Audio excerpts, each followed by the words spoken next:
chaleureux à Yacine, François, Patrick, et puis à tous ceux qui à la RATP et à la SNCF sont aussi menacés de sanctions. Un salut bien sûr à tous les grévistes et à tous les compagnons de combat.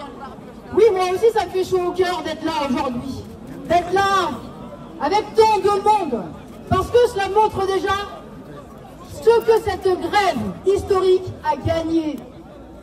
Quelque chose qui ne fera peut-être pas à la une des journaux, mais quelque chose qui est précieux, qui en réalité n'a pas de prix, c'est la solidarité ouvrière. C'est le fait que quand l'un de l'autre est attaqué, eh bien on se sent tous attaqués.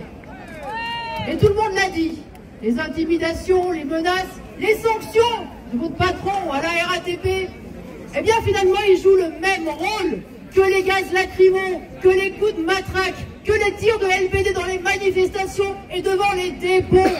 Parce qu'effectivement, quand ils n'arrivent plus à nous faire marcher au pas, eh bien c'est le bâton et c'est la répression qu'ils utilisent.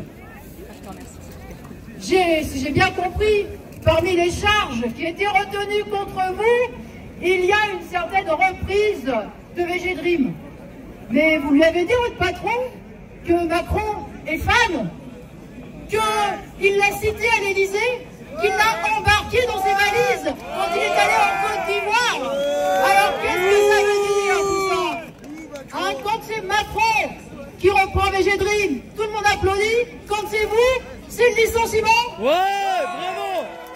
Et puis, bon, pour être un peu plus sérieux, il y en a marre de toutes ces leçons de morale, il y en a marre de toutes ces intimidations consistant à dire que la grève, c'est pas un blocage, qu'il y a le droit de grève, mais que le droit de blocage, il n'existe pas.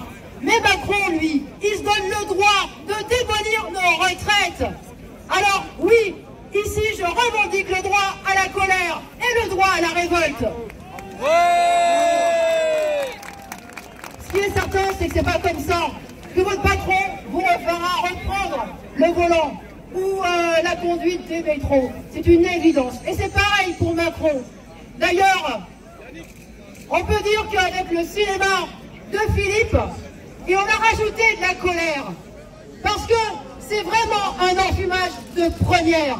Quand il nous explique qu'il va retirer l'âge pivot provisoirement, à condition que les confédérations syndicales le réintroduisent eux-mêmes, c'est vraiment du foutage de gueule. Alors oui, ça met en colère et ça nous conduit à continuer, évidemment. Et le fait qu'il y ait certaines confédérations syndicales, comme la CFDT et l'UNSA, qui main dans la main avec le MEDEF d'ailleurs, marchent dans la mascarade, ça ne doit rien changer à l'affaire. Parce qu'effectivement, il y a très souvent eu des confédérations syndicales pour accompagner tous ces reculs et pour nous expliquer que ce sera un petit peu moins pire. En 1995, déjà, la CFDT avait pris fait et cause pour le plan Juppé. Si le plan Juppé avait été abandonné, c'était parce qu'il y avait eu la grève, les manifestations, et bien ce sera encore la même chose aujourd'hui. La démonstration que vous faites depuis 40 jours, ce que vous dites depuis 40 jours, c'est que seul le rapport de force compte pour les travailleurs. C'est cette leçon-là que vous faites à tout le monde, et c'est une évidence. Parce que juste une seconde sur cette histoire d'équilibre financier. Mais bien sûr qu'il y a de l'argent pour payer les retraites. En 2019, ils ont annoncé que les actionnaires du CAC 40 avaient emmagasiné 60 milliards.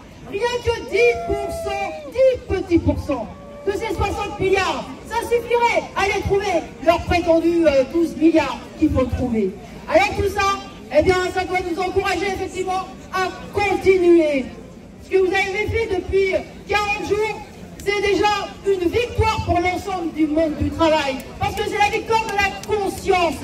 Et parce que, effectivement, eh bien, quand on se bat, et quand on appartient au monde du travail, eh bien, c'est la seule façon de se faire respecter et de marcher la tête haute. Alors, vive la grève!